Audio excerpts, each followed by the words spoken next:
Hey Lilith, I wasn't sure who to turn to with this information, but I think you might be the right person. I've made a shocking discovery and I want to share it with you. I'm a park ranger stationed in the Rocky Mountain National Park, Colorado. I've been doing the job for the better part of a decade and was with the U.S. Forestry Service before that. It's safe to say that I know my way around the mountains and have seen everything there is to see. At least I thought so. We have remote satellite stations scattered throughout the more wilderness areas of the park. They don't appear on any park maps, and the other rangers don't usually talk about them. We've had instances of vandalism, and fugitives have even taken up residence within them on multiple occasions. They serve as a form of emergency station, and sometimes personnel from various government agencies use them for extended research projects. Most of them are relatively easy to reach, but a few of them require several days' hike on foot. Every so often, we're directed to check on some of the more remote locations, just to check on supplies and building integrity and things like that. And that's what I found myself doing a few months ago. I was asked to go to the most distant station of them all, half-day's ride on an ATV, plus 2 days on foot, one way. So I brought a fair amount of gear with me. From what I understood, nobody had been there for 6 months, but a recent flyby from one of our helicopters thought they saw a wisp of smoke in the vicinity of the shelter. It's basically on the side of a mountain, so there's no way the helicopter could land anywhere, even close by.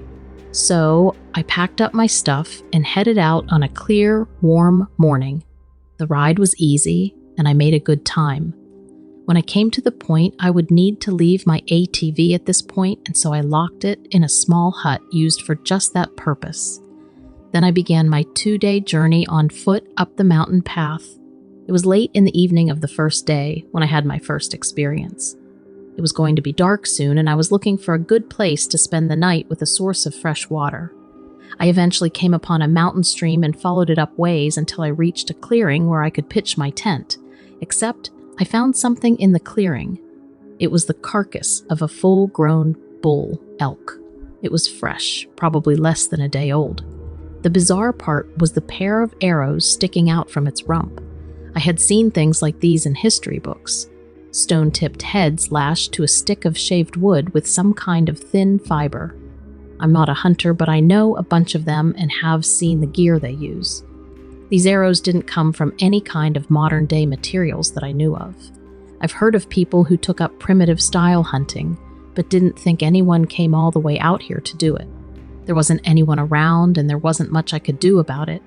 I didn't want to stay near the elk in case any nighttime scavengers or predators came along, so I continued another half-mile and spent a comfortable night under the stars.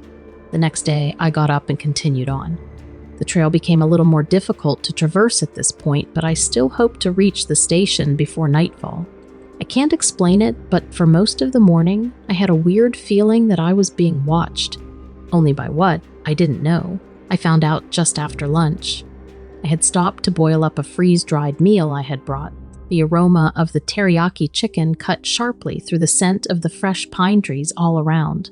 I was just about to take my first bite when a rustle from a nearby bush and a blur of movement caught my attention. I turned quickly, thinking it was an animal, and instead came face to face with a man. If that's what it can even be called. It was about 5 feet tall and had a mane of coarse hair across most of its face. It had a tan complexion and a thick brow over eyes twice the size of mine. Held tightly in its left hand was a long shaft of wood ending in a stone tip, exactly like the one I had seen on the arrow the day before. They each wore garments made from what looked like deerskin. We froze, staring at each other for several moments until 2 more similar creatures emerged from behind nearby trees. One held another spear, and the other appeared to be a woman carrying a deerskin sack over her shoulder. They didn't advance any further, and I wasn't sure what to do. I placed my bag of teriyaki on the ground and slowly started pacing back. When I had gone about 20 steps, the woman hunched forward, loped over to the bag of food I had left, and snatched it off the ground. She smelled it a few times and then scooped a hairy handful from the bag, shoving it into her mouth. She let out an excited yelp and jumped up and down a few times. She rushed over to one of the men and handed him the bag, the scenario playing out again and then finishing with the third man. The woman turned back to me and let out a string of guttural noises, none of which I understood. I simply stood still, arms raised in the air, palms facing outward. I didn't know what to do. I had my service pistol, but it was in the satchel that I had left sitting next to where I was boiling the food.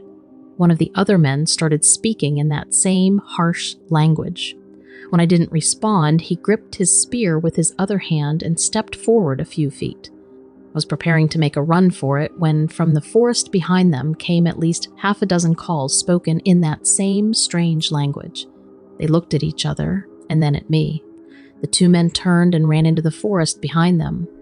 The woman stood staring at me a few moments longer, then dashed forward, grabbed my satchel, and took off into the forest after her friends.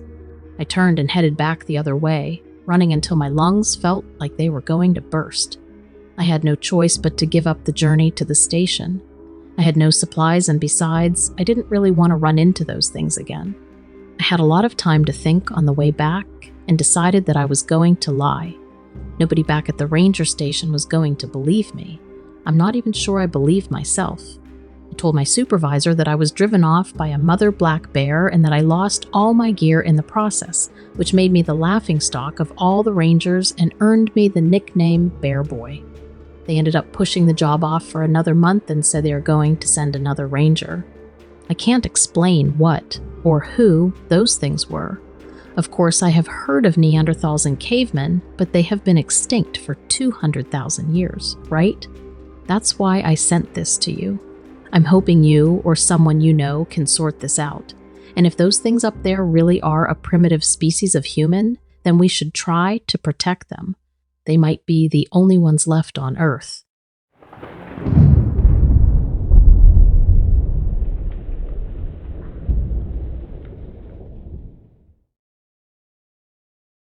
This took place back in August 2016. I was working as a pilot at the time, flying routine trips between the West Coast and the Southwest. There was something special about those endless, empty skies over Arizona. On that particular day, the weather was optimal for travel. Judging from the forecast, it was going to be a hot one for everyone else on the ground, but the skies were clear as day. My plane was the kind of workhorse that had seen just about anything the sky had to offer, but it didn't look like we were on course to run into anything bad that day. Now, as a pilot, when you're up in the infinite blue, there's a certain sense of humbling you experience. Of course, beneath the beauty of it all, safety's always the priority. You're always constantly scanning systems, confirming navigational paths, keeping in touch with ground control. That's pretty much the rhythm of life up in the flight levels. Ground control kept me in the loop about other air traffic, but it was a calm day with few others sharing the airspace. I was practically alone in the sky, just cruising and enjoying the peaceful solitude. I was in the cockpit, going about my usual routine system checks, listening to the steady hum of engines when I perceived a flicker on the radar. It caught me by surprise.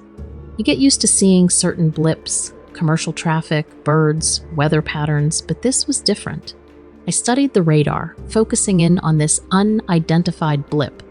It was small but definite, and it seemed to be moving faster than anything I'd ever seen in the skies. It wasn't behaving like any aircraft I'd ever come across. The movements were abrupt and the speed was beyond extreme. I alerted ground control, asking them to confirm what I was seeing. My contact, Andy, a veteran of air traffic control himself, sounded as puzzled as I was. His team scanned their radar and confirmed the presence of an unknown entity in Arizona's airspace. The initial shock broke into a fist of fear in my gut. What was it? Was it a missile? Space debris? Nothing matched. There'd been no alert, no reports of scheduled military activity, no warnings. Stuff like that doesn't just happen every day up here. Here I was, alone in the crystal clear skies of Arizona, watching this performance on my radar that seemed to be defying all laws of aviation. Ground control urged me to maintain distance while they scrambled whomever they could call. They tried to hail this unidentified object, but as expected, the airwaves remained silent. Other pilots in the vicinity were alerted too, but due to the sheer speed and erratic movements, no one got a visual. Through it all, I was caught within the grip of this surreal event, deeply absorbed in this enigma unfolding in the heart of Arizona's sky. And then, just as sudden as it had shown up, the blip on my radar vanished. I squinted at the screen for a moment, puzzled, my heart pounding in my chest. I looked out of my cockpit window, my eyes scanning the endless blue in hopes of catching a glimpse of whatever it was I was chasing. For a moment, there was nothing. And then, out of the corner of my eye, I spotted it. At a considerable distance, hovering rather than flying, was an object. Thin, disc-like, and shining under the sun. It didn't seem to have any wings, nor a cockpit, or any visible means of propulsion, and yet it moved with a speed which defied all laws of flight. I blinked, rubbed my eyes, took a deep breath. Before I could fully process what I was seeing, the object suddenly picked up speed and shot off towards the horizon before my very eyes. I fumbled with the controls, tilting my aircraft in the direction it had vanished, but it was gone, leaving only a faint ripple in the cloudless sky. I was breathless. I fumbled for my radio, addressing the ground control. "The object," I said, my voice sounding foreign to my ears. It disappeared. Just, rushed off toward the horizon and poof, vanished. There was a prolonged moment of silence from the other end. Then my contact, named Andy, replied, his voice a total mix of skepticism, irritation, and weariness. "Must have been a weather balloon then," he said. "You know how they play tricks on the radar." I was ready to argue with him, but something told me it would be futile. Besides, I could hardly believe what I had seen myself. I sighed, thanked him for his assistance, and focused back on flying. The skies returned to their former peaceful solitude, but the memory of the encounter lingered, a surreal afterimage. In the following days, I shared my story with a couple of fellow pilots. Some shrugged, some laughed it off over bottled beers, but a few others fell silent, reciprocating stories of their own, of inexplicable incidents, fast-moving blips, and strange sightings. As weeks turned into months, the encounter became less of an unsettling memory and more of a story to share over drinks. But the experience touched something deep within me, raising questions I could neither voice out loud nor dismiss entirely. So, for every flight I took after that, each time I put on my gear, looked up at the endless blue, and climbed into the cockpit, I found myself slipping into this strange mix of unease and anticipation. I haven't encountered anything strange since that day, but I always keep an eye out on the horizon.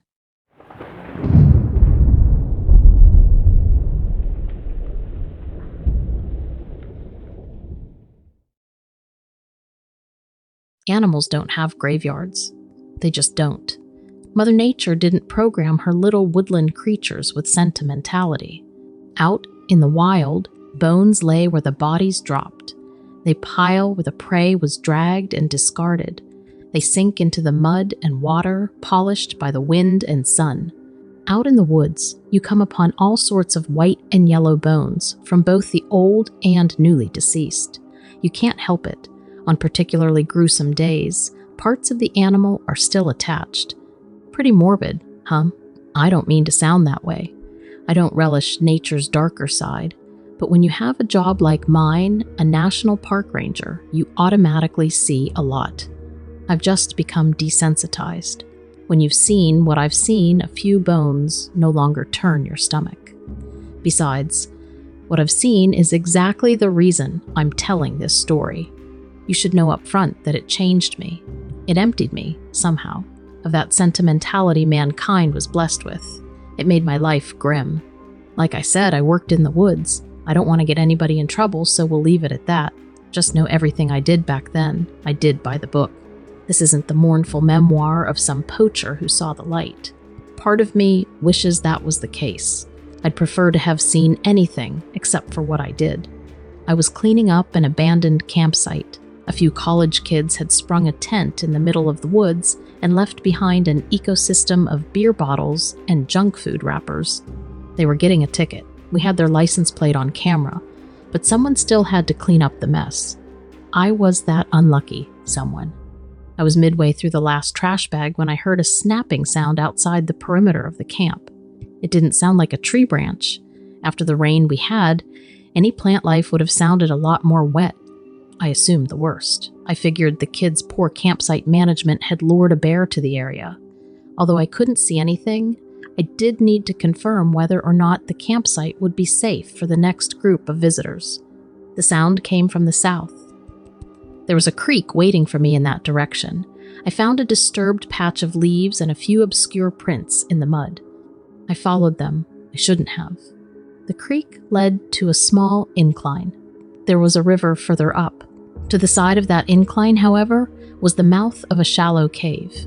I had checked it out before. It wasn't anything remarkable. It was barely deep enough to shelter somebody from the rain. Tourists occasionally used it to pose for photographs.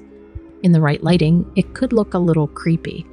That day, I saw the cave at its worst. I saw it when something was lurking inside. I yelled at it. That was stupid of me, but I thought it was a person. I thought it was one of those college kids, maybe come back to collect something they'd left behind. There were personal belongings all over the camp. I realized that I wasn't looking at a human being. At the same time, I realized that the kids might have left the campsite in a hurry for reasons other than neglect. They might have seen something too, something that demanded they get out of there. When the thing turned toward me, it was still chewing. There were pearly white twigs bulged out from between its lips, animal bones. The creature itself was astoundingly man-like. 2 arms, 2 legs with a long neck and a wide mouth, 2 black eyes the size of nickels spaced somewhat too far apart. It blinked at me, 1 eye at a time. It blinked at me and chewed, completely indifferent to my presence. I don't think I blinked back. It was skinny and naked, like a skeleton wrapped in tanned leather. Wiry, lonesome hairs jutted out around its neck and shoulders. I thought we'd watch each other forever, considering how long it stared. Then it swallowed. It raked its long fingernails across the bed of the cave. I saw a few more thin bones skid across the stone. The creature looked at its empty hand and then back to me. It must have been expecting a handful. It looked disappointed. Then it looked hungry. I realized that moment what the creature was thinking. It was thinking about all the bones tucked away inside my body. It would only have to drag those claws through a few inches of futile skin and meat. I turned and ran back up the creek. Its feet splashed loudly in the water behind me. For every deep breath that I took, I heard it shrieking in unison. It didn't make normal sounds, not for a man or for an animal. Then it screamed, something unearthly and ear-splitting. I don't know if I was intentionally headed back to the campsite or back toward my car or what. I think I was just running. I know when the deconstructed tents came into view, I had an opportunity. I dove for one of the tent posts. The thin metal tube wouldn't amount for much, but it would at least give me an instrument to lash the beast that was trying to pursue me. I grabbed it, turned on my heel, swung, and saw that there was nothing there. I didn't realize that the creature had stopped chasing me. I didn't realize that at some point, the monster's screaming had been replaced by my own. I stood there a while, wondering if the footsteps in the water that I had heard chasing me were really just mine. And then I retired. I had to. I couldn't go back into the woods, any woods, without remembering that day. The wrong shadow on the wrong day would remind me of that thing's face, of the crunching bones and long claws. That's my story, beginning to end. I wish there was more. I wish I had a name for the bone eater or someone to corroborate my story. I don't, so I'm asking anyone who will listen. Have you ever seen anything like that? Humans are the lucky ones, I guess.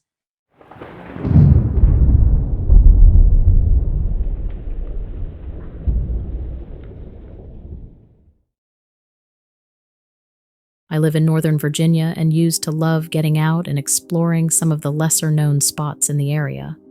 There's a park that almost no one knows about. That's a real throwback to pre-Civil War times.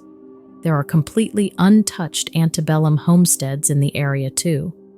There's a Revolutionary War wagon route and old Civil War trenches and quite a few random graves. I'm fascinated with that era of time. So for me, it was always interesting to look around there. It's all located along a trail that goes behind fancy neighborhoods and golf courses. The trail's over 20 miles long, but I guess most people don't have time for that kind of history. I was there one day and came upon an old brick chimney. There was no sign of the house that used to surround it, just the chimney remained. It was in a kind of clearing that surprisingly didn't look very overgrown, and there was a little hearth in front of the chimney with a small stone fireplace opening. What struck me was how clean it looked, like someone had swept it recently. I poked around and spotted a little trail at the edge of the clearing. I followed it into the woods about 100 feet and came to where there was about a 3-foot-tall stone wall marking out a rectangular piece of property. On one edge, I found this old stairway leading down to what I assumed was a stone cellar. There was a wooden door down there that was a little propped open. It started to feel a little creepy, but I was so fascinated and couldn't help but go down to take a look. I pulled the door open and turned on my flashlight. There was a wooden table and a couple chairs. There were wooden shelves against the walls. I saw old glass jars of food on the shelves. Looked like flour and cornmeal and seeds and such. There were a few piles of stuff, old rags and clothes. I started thinking that maybe somebody was squatting there. I shined my flashlight around and saw that the cellar extended far back, and there was a short passage that led to another area. I went through to a small room. It was mostly dirt, more like a hidey hole than anything. There was this black, powdery stuff on the floors against the walls. In one spot, there was a little pile that looked like old, rotten fruit. I didn't know what to think. I kept wondering if it was a person or an animal who'd been hanging out there. I didn't have much more time to explore that day, so I left and headed home. It was probably about a month later before I was back in that area. I'd had a hard day at work, and it always calmed me down to get out on the trail and let go of some stress. I'd found what looked like an old family graveyard, and I was trying to read the names and dates. Some of the names were so faded, but I got really into trying to figure out some of the family history. It had gotten later than I realized and was starting to rain. I wasn't prepared with a hat or raincoat or anything, but this graveyard was really close to that old chimney I'd found before. I decided to go wait it out in that cellar since I was at least a mile from my car. I was sure it wouldn't rain for long. I found the chimney without any trouble and headed for the cellar. The door was a bit open like before, and I went in and sat in one of the chairs. I always carry a notebook and pen, so I pulled those out and my flashlight and started making some notes. Part of me always thought I'd eventually write a little history book of the area. I was there less than half an hour when I started hearing some rustling noises. I thought maybe there was an animal down the passageway in the little room. It was just soft rustling at first, so I'm thinking maybe some mice or something. But then the rustling got pretty loud, and I thought I heard a weird flapping sound. By then, I was freaking out thinking it was a bat or something. I stuffed my things in my pockets and headed for the door. I was glad it had stopped raining. I made sure to leave the door open and went up the stairs. It was around dusk, but I was curious about who was in there. So I went and sat on the stone wall farthest from the cellar. I hoped whatever it was would come out. I didn't really think it would, but after about 10 minutes, something opened the door further and I saw this shadowy shape. Okay, I was really freaking out now because it was something big, like 5 or 6 feet tall. Before I had much time to think, it jumped up all the steps at once. It turned its head toward me, but I didn't see any face. But I did see these horrible red eyes that looked like they were glowing and looking right at me. I tried getting to my feet and just tumbled backwards off the wall. I crouched down there looking over, and I kid you not, this thing spread out these huge, black, leathery-looking wings and half jumped and half flew up into the trees. Oh my freaking God. I split out of there running as fast as possible toward my car. I'm no runner, and by the time I got there, I thought I was going to die. I finally calmed down enough to drive, but all I could think on the way home was how I'd been in the cellar with that thing only like 10 feet away from me. How could something like that be real? I never went back there again.